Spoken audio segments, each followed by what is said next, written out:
Olá, pessoal, bem-vindos a mais um Plantão TSA, hoje nossa trilha número 10. Então, tudo sobre aí o sistema renal e alguns outros pontos importantes também. Então, anatomia, fisiologia e farmacologia renal, equilíbrio hidroeletrolítico e ácido básico, que na ementa lá do TSA é tudo junto, mas a gente dá uma dividida porque realmente são temas extensos. Anestesia e urologia, que também vem junto aí o paciente renal crônico e o transplante renal. Então a gente vai falar um pouquinho aí dos tópicos mais importantes aí do que pode ser abordado na prova, o que você deve relembrar também e deve recordar para a sua prova. Então, começando com anatomia, fisiologia e farmacologia renal, obviamente vocês sabem muito bem disso, né, dessa relação da creatinina e da filtração glomerular. Então, alguns pontos importantes aqui que podem ser sempre perguntados na prova sobre creatinina, né, avaliação da creatinina, avaliação pré-operatória da creatinina. Lembrar sempre que o paciente renal crônico ou o paciente com uma lesão renal, ele tem sempre um risco cirúrgico maior, seja um risco cirúrgico devido já a uma lesão renal anterior, ou o paciente que fez uma cirurgia e evoluiu com insuficiência renal no pós-operatório, insuficiência renal aguda, também tem um prognóstico mais reservado. Isso tem que estar em mente para a gente ter os cuidados com esse paciente, tanto no pré, quanto para a gente evitar essa lesão renal no intraoperatório, e também os cuidados de pós-operatório. Então aqui está a creatinina, essa função importante aí que vocês estão vendo na tela da relação da creatinina com a filtração glomerular.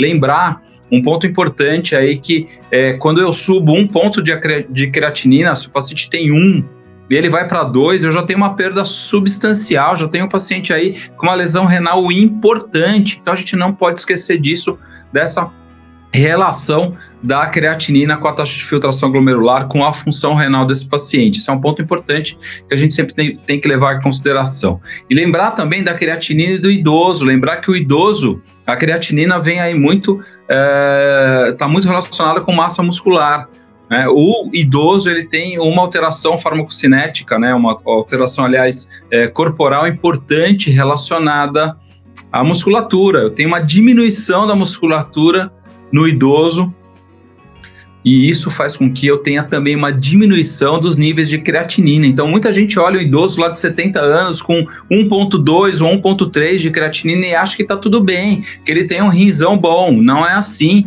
ok? Esse rim já está caindo, porque a filtração glomerular, a função renal desse paciente desce junto, paralelamente com a creatinina, com a massa muscular dele. Então ele mantém aí uma creatinina mais ou menos borderline, e a gente acha que está tudo legal, e não está. Então cuidado com um paciente idoso, porque ele é um paciente já com fator de risco para lesão renal. Coloquei aqui a cistatina C, que é um marcador melhor do que a creatinina, né, teoricamente, por causa de menos influência de massa muscular, de idade do sexo, vocês sabem muito bem disso, mas lembrar da cistatina C como um marcador importante aí de lesão renal. E eu coloquei também os biomarcadores muito mais atuais do que, obviamente, a creatinina e a ureia. Temos que saber esses marcadores, as curvas desses marcadores, que eu não coloquei aqui, obviamente, mas você pode ir lá no Miller e consultar com tranquilidade. Então, lembrar desses marcadores do KIM-1 tem aí uma importância em relação à lesão renal e à mortalidade desse paciente. A ANAG urinária, que tem uma sensibilidade boa de 85%, como vocês estão vendo aí, mas não específica de predizer lesão renal aguda. A NGAL, que é um marcador precoce da lesão renal aguda, e também a interleucina 18, que é um forte preditor de diálise depois que esse paciente tem uma lesão renal aguda. Então, lembrar dos marcadores, dos biomarcadores, que são bem mais atuais e que podem ser pedidos nas provas. Equilíbrio hidroeletrolítico aqui imenso, né? As alterações que a gente pode ter. Eu sempre destaco 2 íons que são super importantes, que tem que saber de qualquer jeito, que é potássio e sódio. Gosto muito que vocês tenham em mente as alterações de elétron do potássio, porque isso cai frequentemente nas provas de TSA. Cada vez mais a gente tem nas provas hoje figuras, então não vai me surpreender se cair um traçado de elétron com alteração hidroeletrolítica como a hipopotassemia.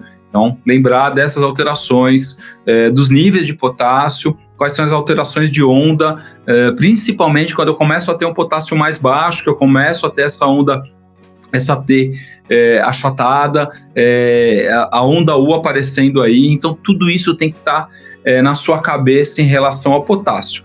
Também vale para a hiperpotassemia, lembrar que, além dessa onda T apiculada, que a gente sempre fala, o prolongamento, o alargamento do QRS é um fator super importante do potássio. Muitas vezes se coloca nas provas a hiperpotassemia e coloca aí aumento do PR, prolongamento de QRS, uma coisa mais que as pessoas não chamam tanto atenção, né? Que a gente fala muito da onda T apiculada, mas esses outros pontos também são importantes de você ter em mente, porque pode cair um traçado aí em relação ao potássio.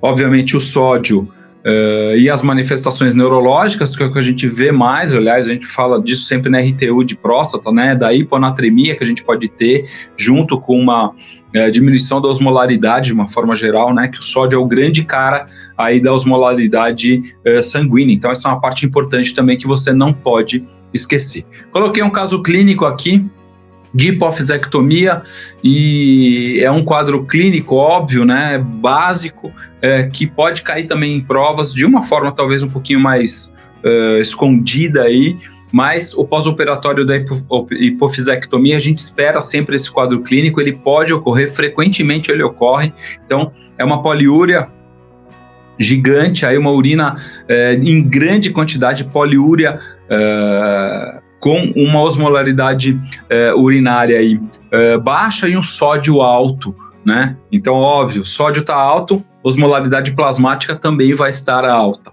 Então, a gente tem esse quadro básico da diabetes insípidos, que vocês conhecem muito bem. Então tá aí o pós-operatório da hipofisectomia, então uma poliúria com uma baixa osmolaridade, ou seja, uma urina pouco concentrada, né, muito volume urinário, bem diluído, e hipernatremia e aumento da osmolaridade plasmática. Isso é comum nas cirurgias de hipófise, né, nas hipofisectomias. Então a gente tem que tratar esse paciente, principalmente esse paciente de neurocirurgia, a gente sempre encaminha para a UTI, não só pelo status neurológico, mas também por essas alterações aí que a gente pode ter de hidroeletrolítica desse paciente. Esse paciente tem que repor volume, monitorizar a glicemia, porque eu estou dando soro glicosado para esse paciente também, e entrar com DDAVP, quando eu tenho aí essas poliúrias com muito volume urinário, eu entro com DDAVP, geralmente se entra aí de rotina com DDAVP. E lembrar que nesses casos aí, a gente tem que sempre lembrar da síndrome da secreção inadequada de ADH. Isso é um quadro, às vezes se coloca na prova e são, apesar deles terem os quadros laboratoriais invertidos, às vezes as pessoas se confundem. Então, lembrar que na síndrome da secreção inadequada de ADH, eu tenho hiponatremia e urina de alta osmolaridade, né? Eu acabo tendo uma osmolaridade plasmática baixa e urinária alta para esse paciente. Tá? Então, são coisas totalmente diferentes. Eu coloco até o quadrinho aqui para vocês diferenciarem, para vocês guardarem esse quadro aí em relação aos pacientes, né? Mas, como os alunos sempre falam que eles se confundem, coloquei o quadrinho aí para vocês saberem e decorarem aí para a prova, levar isso para a prova e entender a diferença entre esses dois quadros que estão aí entre os distúrbios hidroeletrolíticos. Outro ponto importante, obviamente, é o equilíbrio ácido básico. Ninguém vai falar, dê um diagnóstico, né? Vai ser um negócio tão básico, né? Nessas questões que a gente tem de TCA, geralmente são questões complexas. Então, envolve um diagnóstico do equilíbrio ácido básico e uma conduta, provavelmente, né? Desses pacientes, desses quadros. Então, eu coloquei aqui o anion gap. Sempre cai anion gap na prova e eu gosto que vocês saibam sempre quais são as acidoses com anion gap aumentado e com anion gap normal. Isso é super importante de saber. Obviamente que a gente sabe que a prova é muito mais raciocínio clínico do que decorar questões, mas eu acho muito importante a gente ter essas possibilidades em mente. Porque uma vez que eu tenho essas possibilidades, quando você for fazer a prova, a hora que você for ler essa questão de acidose, de equilíbrio ácido básico, você vai ter isso na cabeça. E, obviamente, que isso vai te encaminhar para um diagnóstico de uma forma mais fácil. Não é tão simples assim, a gente sabe. Eu sei que a prova do TSA não é brincadeira, não. Mas é sempre importante a gente ter algumas bases para a gente resolver as questões. Então, tá aí a tabelinha do NeoGAP aumentado, NeoGAP normal na acidose. Lembrar aqui que NeoGAP aumentado, produções aí de ácidos importantes, cetoacidose diabética, acidose lática, são 2 exemplos aí super frequentes de prova, principalmente a cetoacidose diabética, a gente vê bastante em questão de prova, aí a diabetes é um ponto super importante para a gente, não só a nossa clínica do dia a dia, mas também para o TSA. Anestesia e urologia também são 2 pontos que eu chamo a atenção sempre, porque sempre cai RTU de próstata. Por quê? RTU de próstata é um procedimento super frequente do dia a dia do anestesista. Hoje o TSA pede, a nossa prática do dia a dia é pedida na prova, então as situações de RTU de próstata, principalmente a intoxicação hídrica, aí, com a hiponatremia, né, com a osmolaridade diminuída, principalmente a osmolaridade diminuída, ela é muito importante de se diagnosticar. Faz muito tempo que eu não via uma intoxicação hídrica, via aí há um tempo atrás no hospital. Então, tá aí no nosso dia a dia, a gente precisa saber isso, não só para a prova, também para o nosso dia a dia. Então, lembre-se aí da intoxicação hídrica, da restrição hídrica, dos níveis de sódio, das alterações, tanto da parte neurológica quanto da parte cardíaca, né? Lembrar também que esses pacientes podem ter alterações de eletro, né? Supra de ST, pode aparecer alterações aí no eletro em relação à hiponatremia também, e quando aparecem essas alterações, a gente tem que ficar muito mais de olho, porque são as alterações que mais levam ao óbito, né? Obviamente que a parte neurológica tem um impacto inicial ali, principalmente do diagnóstico, mas se deixar descambar, isso vai evoluir para uma parada cardíaca desse paciente. E, obviamente, as cirurgias robóticas, não esquecer das cirurgias robóticas, de todos os detalhes em relação ao posicionamento, principalmente aí da prostatectomia, a gente já falou isso em outra trilha, mas é um ponto importante a gente saber da prostatectomia, das alterações pulmonares, da diminuição da pressão intraabdominal para melhorar o desfecho desse paciente. Inclusive, uma das melhores formas de eu preservar aí um bom fluxo urinário, uma boa irrigação, bom fluxo sanguíneo renal, é diminuir exatamente a pressão intraabdominal. Quando diminui essa pressão intraabdominal, eu acabo tendo uma diminuição da compressão desse parênquima renal, não hepático, renal, e eu acabo tendo aí uma performance renal melhor. Esse paciente vai ter uma preservação melhor da função renal no intraoperatório. Então, lembrar desses pontos da robótica, porque é a cirurgia da moda, então, obviamente, robótica vai cair na prova do TSA. Então, eu preciso estudar robótica, entender aí o posicionamento, entender todos os impactos em relação a esse tipo de cirurgia.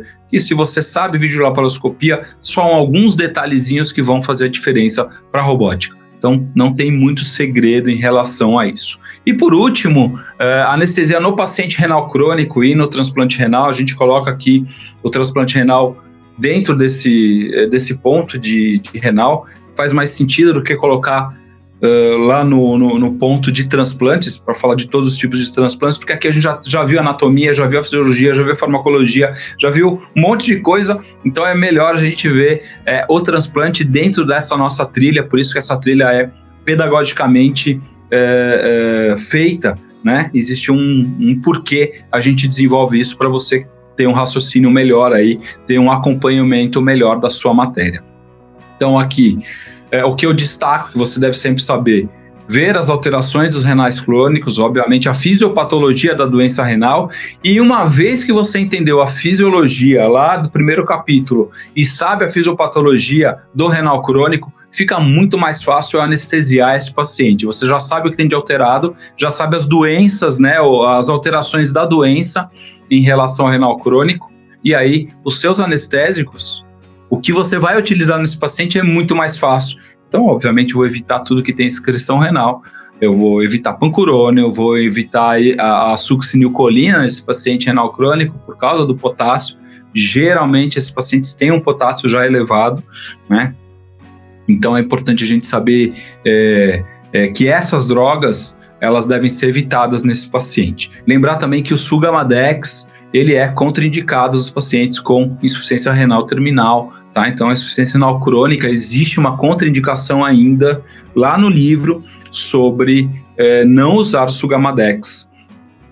Muita gente fala, mas saiu trabalho, mas ainda não está na bibliografia do TSA essa alteração do Sugammadex. Então, ainda o Sugammadex ainda está contraindicado para paciente renal crônico terminal, ok? E aqui, no transplante renal, obviamente, todos os cuidados que a gente vai fazer nesse meu paciente renal crônico, a gente vai levar para o transplante também. Lembrando que o transplante, obviamente, uma cirurgia em que eu tenho que tomar muito cuidado, principalmente no paciente, no receptor, os cuidados de sempre que a gente toma em relação à infecção, as possibilidades de infecção nesse paciente. Obviamente, eu vou ter que ficar mais de olho, que é um paciente que vai ficar suprimido em relação à parte, vai ficar com uma imunossupressão, então vou ter que tomar muito mais cuidado nesse paciente, porque não posso perder esse rim que acabou de ser enxertado, né? E lembrar da hiperpotassemia que eu posso ter, esse paciente já deve ter um potássio aí borderline, se eu faço aquela reperfusão renal com aquelas soluções, aquela solução de Eurocolins, que é uma solução rica em potássio, que tem muito potássio, a gente pode ter aí uma hiperpotassemia no intraoperatório com as alterações cardiovasculares, cardíacas principalmente, aí esse paciente pode ter uma fibrilação ventricular. Então, preciso tomar cuidado na hora da reperfusão renal, tanto no ponto de vista do potássio, quanto no ponto de vista hemodinâmica desse paciente, que esses pacientes podem ter um pouquinho de hipotensão também durante a reperfusão. Eu preciso lembrar sempre que rim é dependente de fluxo sanguíneo, então eu não posso deixar o paciente ter hipotensão. Nesse paciente ainda que está recebendo um rim novo, de forma alguma ele pode ter hipotensão. Então é uma das minhas metas mais importantes durante o transplante renal, eu manter pressão de perfusão nesse paciente, então manter pressões arteriais médias altas nesse paciente, né, pelo menos acima de 80 de média, para manter esse paciente aí perfundindo esse rim, e que de preferência ele saia urinando já durante a cirurgia.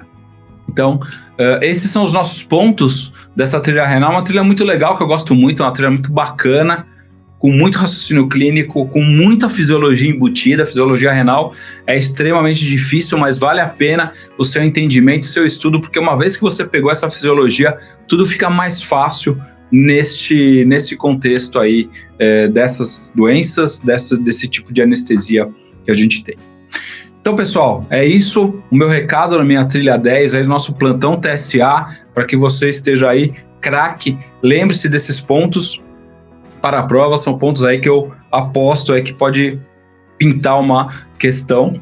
E depois aqui que eu saí aqui da telinha, vocês vão ter o Dr. Jorge. O Dr. Jorge trouxe aí também um caso clínico não, uma questão comentada para vocês. Então, acabando a trilha, tem uma questãozinha comentada pelo mestre Dr. Jorge com vocês. E aqui eu me despeço e espero vocês na próxima trilha, semana que vem, trilha 11, circuito oval da anestesia. Não sabe o que é? Eu vou te contar na semana que vem, e você assiste de novo o nosso plantão do TSA para você ficar aí mais forte para essa prova. Valeu, pessoal, até a próxima. Olá, alunos do Portal Anestesia, bem-vindos às questões comentadas em vídeo. Vamos falar hoje sobre transplante hepático. Meu nome é Jorge Preto, sou professor e coordenador científico do portal. Então vamos lá. Sobre o perioperatório do transplante hepático, o que nós podemos afirmar? O paciente se caracteriza por hiperdinamismo, diminuição da resistência vascular sistêmica, aumento da frequência cardíaca, diminuição da pressão sistêmica, aumento do índice cardíaco e redução da saturação de oxigênio no sangue venoso misto. A ordem usual das anastomoses é veia cava inferior, infrahepática, depois cava inferior suprahepática e veia porta, por último artéria e dueto biliar. A escala de Melde modificada, que é a que leva em consideração o sódio, deve ser utilizado, pois a hipernatremia piora o prognóstico e pode mudar a posição do paciente na fila. A fase neohepática e a síndrome de hiperfusão se caracteriza por uma hipotensão sistêmica e pulmonar, acidose e hipercalemia. Na fase anhepática ocorrem alterações metabólicas como hipercalemia, hipocalcemia e acidose. Vamos lá, qual é a resposta certa? Apesar de várias técnicas, a sequência das anastomoses é essa. Então, você começa de baixo para cima. Então, você vai pegar primeiro a veia cava inferior que está embaixo do fígado, infrahepática, depois a suprahepática. Só depois que você reestabeleceu essa circulação, que é a que você consegue já desclampear e facilitar a drenagem que chega no coração, você vai anastomosar a veia porta, por último a artéria, que é quando você vai ter a reperfusão, e por último a parte dos ductos biliares. Então, vamos ver as outras alternativas. O paciente, ele é hiperdinâmico. Como ele não metaboliza uma série de produtos, no fígado você tem uma vasodilatação muito importante. Essa vasodilatação vai ocorrer a diminuição da resistência vascular sistêmica e da pressão arterial. E ocorre um aumento do débito reflexo. Então, aumenta a frequência cardíaca, aumenta o índice cardíaco. Só que esse paciente está hiperdinâmico de uma maneira patológica. Então, você está com um índice cardíaco alto, levando um monte de oxigênio para os tecidos na periferia que eles não vão utilizar. Por isso, você eleva a saturação de oxigênio no sangue venoso. Então, se você colher uma gasovenosa central ou uma gasovenosa mista lá na artéria pulmonar, você vai ver que esse paciente, a saturação venosa dele é alta, porque ele não consegue extrair todo o oxigênio que está sendo entregue na periferia. O score de MELD corrigido pelo sódio, então ele utiliza creatinina, INR, a bilirrubina e faz uma correção pelo sódio sérico, porque se percebeu que os pacientes hiponatrêmicos, eles têm uma mortalidade maior. Então, se o paciente ele está hiponatrêmico, você passa ele antes na fila, porque senão esse paciente tem uma tendência maior de mortalidade. Aqui a atenção nas fases, principalmente na fase anhepática e neohepática, sobre uma possível confusão de termos. Na fase neohepática, ou seja, quando você reperfundiu o órgão, ele vai liberar aquele monte de mediadores inflamatórios e de isquemia que estão nesse órgão. Então, você vai ter uma hipotensão sistêmica. Então, você nunca pode liberar os clamps com o paciente hipotenso. Você tem que primeiro resgatar a pressão para depois fazer a liberação. Você vai ter aqui uma hipertensão pulmonar, acidose e uma hipercalemia. Então, potássio alto, por esse órgão estar muito tempo sem estar sendo perfundido, ele vai estar ácido, e com o potássio alto isso vai ser descarregado na circulação sistêmica, vai ter que se distribuir, ser metabolizado, ser eliminado, para você normalizar o paciente. Na fase anhepática, as alterações elas vão ser a hipercalemia, a hipocalcemia e a acidose. Então, aqui, principalmente falta de metabolismo do citrato e do lactato vão ser responsáveis pela hipocalemia, e a baixa perfusão vai ser responsável pela acidose. Certo? Então, essa foi mais uma questão comentada em vídeo. Até a próxima.